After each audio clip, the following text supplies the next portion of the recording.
हर हर महादेव। नमस्कार दोस्तों, मेरे YouTube channel Rashmi the stylist में आप सभी का बहुत बहुत स्वागत है। आप सभी को महाशिवरात्रि पर्व की बहुत बहुत शुभकामनाएं। भगवान भोलेनाथ, माता पार्वती की कृपा आपके परिवार और आप पर हमेशा बनी रहे, इसी कामना के साथ मैं वीडियो प्रारंभ करती हूँ। इस वीडियो में आप सभी को बताऊंगी महाशिवरात्रि की पूजा बहुत ही सरल तरीके से आप घर पर कैसे करें। तो सबसे पहले हमें एक साफ सुथरी जगह पर स्नान वगैरह से निवृत्त होकर के ये पूजा चाहे आप सुबह के वक्त भी कर सकते हैं या ये पूजा आप प्रदोष काल में कर सकते हैं। प्रदोष काल का समय क्या होता है? प्रदोष काल का समय होता है शाम को अंधेरा होने से पहले का जो समय होता है वो प्रदोष काल का समय। तो सबसे पहले हमें एक चौकी पर पीला या सफ़ेद वस्त्र बिछा लीजिए। उसके बाद भगवान भोलेनाथ की तस्वीर, माता पार्वती, गणेश भगवान अर्थात उनके शिव परिवार की फोटो तस्वीर जो भी है वो रख लीजिए।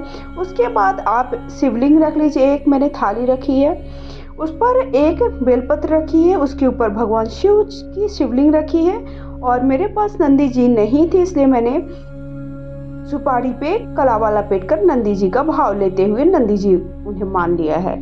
तो आप ऐसे कर सकते हैं। अगर आपके पास नंदी जी हैं तो आप वो भी रख सकते हैं। इसके अलावा अगर आपके पास नाग देवता और त्रिशूल अलग से है तो अलग से भी रख सकते हैं। अब सबसे पहले मैंने उन्हें बेलपत्र का आसन देते हुए सबसे पहले शुद्ध जल से स्नान कराया। ओम नमः शिवाय, ओम नमः शिवाय, श्री शिवाय नमस्तुभ्याम, हर हर महादेव। इस तरह से आप उनका नाम लेते हुए उनके मंत्रों का उच्चारण करते हुए ओम त्र्यंबकम यजामहे, जो भी आपसे मंत्र वगैरह बनते उन मंत्रों का उच्चारण करते हुए सबसे पहले शुद्ध जल से, फिर उसके बाद गंगा जल से, दूध से, दही से और इत्र से और शहद से, साथ ही साथ घी से, फिर अंत में शर्करा से स्नान करा के शुद्ध जल से फिर से हमें उन्हें स्नान करा देना। लेकिन जो मैंने दूध लिया था उसी में दही, शक्कर, शहद, घी, पंचामृत बना लिया था। तो आप चाहे तो अलग से भी बना सकते हैं या फिर एक साथ। फिर स्नान कराने के बाद जो हमारा ये जल है उसे सबसे पहले थोड़ा थोड़ा आचमन करते हुए पूरे घर में आपको उसका छिड़काव कर देना है, ताकि घर में आपके निगेटिव एनर्जी ना रहे, भगवान भोलेनाथ का वास हमेशा बने रहे। उसके बाद तुलसी का जो क्यारा है अर्थात तुलसी जी का जो भी गमला है उसे छोड़ करके आप कहीं पर भी इस जल को छोड़ सकते हैं। बाकी किसी भी गमले में डाल दीजिए, लेकिन इस बात का ध्यान रखिए कि वो तुलसी जी का गमला ना हो, उसमें तुलसी जी ना हो। उसके बाद हमें देखिए एक बेलपत्र मैंने ली, बेलपत्र की डंडी को तोड़ लीजिए। जो चिकना वाला भाग है उस पर थोड़ा सा चंदन लगा दिया है। चंदन लगा सकते हैं, ओम की आकृति बना सकते हैं, हर हर महादेव लिख सकते हैं, जैसा भी जो भी नहीं तो आप चंदन की एक बिंदी भी लगा सकते हैं। उसके बाद उन जो शिव जी हैं उनको मैंने स्थान दे दिया है, उन्हें आसन दे दिया है। उसके बाद नंदी जी जो बनाए थे वो नंदी जी को भी आसन दे दिए। आप चाहें तो देखिए क्या कर सकते हैं, घर पर ही शिवलिंग का निर्माण भी कर सकते हैं। मिट्टी से भी पार्थिव शिवलिंग बना सकते हैं। जैसी भी आपसे आकृति आती नहीं बनती तो आप गोल गोल 3 पिंड रख सकते हैं। तो एक माता पार्वती, एक शिव जी, एक नंदी जी और 2 और रख दीजिए गणेश भगवान और कार्तिकेय भगवान अगर आप बनाना चाहते हैं। उसके बाद मैंने दीपक चार्ज दिया है और दीपक जलाने के बाद एक लोटे में जल रख दिया है। वो कलश में हमें उसे कलश का भाव लेते हुए आप चाहे तो तांबे या पीतल का ही रखें, केवल आप स्टील का ना रखें हो सके तो। उसके बाद सभी को शुद्ध जल की स्नान करा दिया है। स्नान रूपी भाव लेते हुए शुद्ध जल के छींटे दे दिए। फिर मैंने जो भगवान शिवलिंग है उसका श्रृंगार कर दूंगी, तो मैंने त्रिपुंड बना दिया है।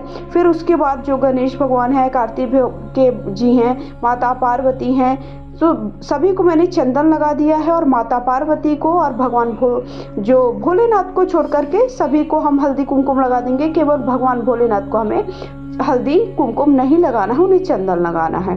तो इस बात का ध्यान रखें। इसी प्रकार से हम कलश का भी पूजन कर देंगे, क्योंकि कलश में सभी देवी देवता विराजमान होते हैं, इसलिए हमें कलश का पूजन अवश्य करना है। इसमें देखिए आप कलश में पंच पल्लव लगा करके विधिवत आप कलश भी बना सकते हैं। ये पूजा आप घर पर भी कर सकते हैं और ये पूजा आप मंदिर में भी जा करके कर सकते हैं। तो अक्षत ले लीजिए। अक्षत इस बात का ध्यान रखें, अक्षत भगवान भोलेनाथ को बहुत ही प्रिय होते हैं। और अक्षत समर्पित करने से शिवलिंग पर आपके घर में धन धान्य की कभी कमी नहीं होती है। संतान की आयु लंबी होती है, संतान से जुड़ी कोई भी समस्या है वो दूर होती है। इसीलिए हमें अक्षत जरूर समर्पित करें। उसके बाद मैंने देखिए मेरे पास 2 रुद्राक्ष थी, वो रख दिया। आपके पास रुद्राक्ष की माला है तो वो भी रख सकते हैं। जनेऊ भगवान गणेश भगवान माँ और कार्तिकेय जी और भगवान भोलेनाथ के लिए जनेऊ समर्पित कर दिया है। और जो बेलपत्र समर्पित करें ये ध्यान रखें, बेलपत्र का चिकना वाला भाग है उसी तरफ से हमें भगवान को समर्पित करनी है। साथ ही साथ मैंने उस पर भी चंदन की एक एक बिंदी लगा दी है। तो चंदन की इस तरह से बिंदी लगा करके ही आप भगवान भोलेनाथ को बेलपत्र समर्पित करें। उसके बाद जो शिव परिवार की फोटो तस्वीर रखी वहां पर भी बेलपत्र समर्पित कर दिए। धतूरे का फल था वो समर्पित कर, गणेश भगवान को दुर्वा चढ़ा दी है। उसके बाद हमारे सभी को बेलपत्र चढ़ा दी। जो भी भगवान, ये सारे भगवान हैं उन सभी को मैंने बेलपत्र चढ़ा दी है। और देखिए हम लोग जब शहरों में रहते हैं तो इतनी अच्छी फ्रेश बेलपत्र नहीं मिलती, लेकिन गांव में अगर आप रह रहे हैं तो आपको आसानी से बहुत अच्छी बेलपत्र मिल जाती है, बिल्कुल फ्रेश बेलपत्र।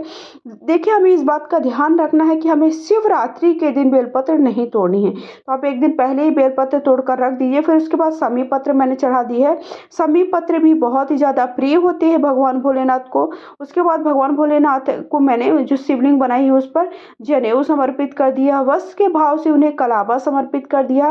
मेरे पास देखिए इस तरह से एक बेलपत्र थी जो कि मार्केट में आसानी से मिल जाती है, वो मैंने चढ़ा दी है। अगर आपको नहीं मिल पाती किसी कारणवश तो आप बेलपत्र को रख करके उसका सुखा के पैकेट चूड़ा भी बना सकते हैं। वस्त्र के भाव से इस तरह से कलावा समर्पित कर दिया। आप चुन्नी वगैरह भी समर्पित कर सकते हैं।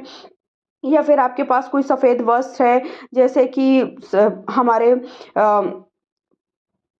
तौलिया वगैरह होती, टॉवल वगैरह होती है, या फिर कुर्ता पजामे का कपड़ा वगैरह है, वो भी आप भगवान को समर्पित कर सकते हैं।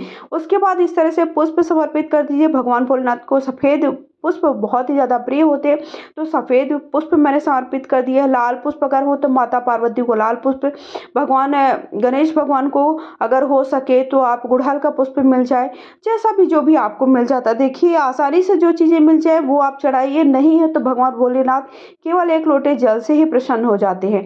आज के दिन बेर का भोग जरूर लगाना चाहिए, इस बात का ध्यान रखें। थोड़ा सा इत्र मैं एक कॉटन में थोड़ा सा इत्र लेकर के लगा दूंगी। अगर आपके पास स्प्रे वाला इत्र है तो वो भी आप उन्हें चढ़ा सकते हैं। धूप दीप दिखा दीजिए। धूप दीप जलाने के बाद हम भगवान को भोग समर्पित करेंगे। तो मैंने ड्राई फ्रूट्स का कुछ भोग लगाया है, थोड़ा सा तिल के लड्डू रखे थे उनका भोग लगाया। आप यहाँ पर सफ़ेद मिठाई वगैरह भी बना सकते हैं। और खाने का भोग ना लगाएं, इस बात का ध्यान रखें। उसके साथ साथ इन्हें बेर का भोग आज के दिन बहुत लगता है, बहुत ही प्रिय होता है। फागुन मास की जो शिवरात्रि होती है उस दिन बेर चढ़ाने से जो भी आपकी मनोकामना है वो पूर्ण होती है। तो आज के दिन बेर जरूर समर्पित करें। माता पार्वती को श्रृंगार की सामग्री 5, 7, 11 जितनी हो सके उस श्रृंगार की सामग्री समर्पित करें। इतनी समर्पित करें कि कुछ आप अपने प्रयोग में भी ला सके। हाथ में थोड़ा सा अक्षत पुष्प ले लीजिए। फिर उसके बाद हमें महाशिवरात्रि की कथा पढ़ लेनी है। कथा का वीडियो आप सभी को जल्दी ही चैनल पे मिल जाएगा। पूजा की सामग्री का वीडियो भी मैंने आप सभी के लिए प्रोवाइड करा दिया है, तो वहां जाकर आप देख लीजिएगा।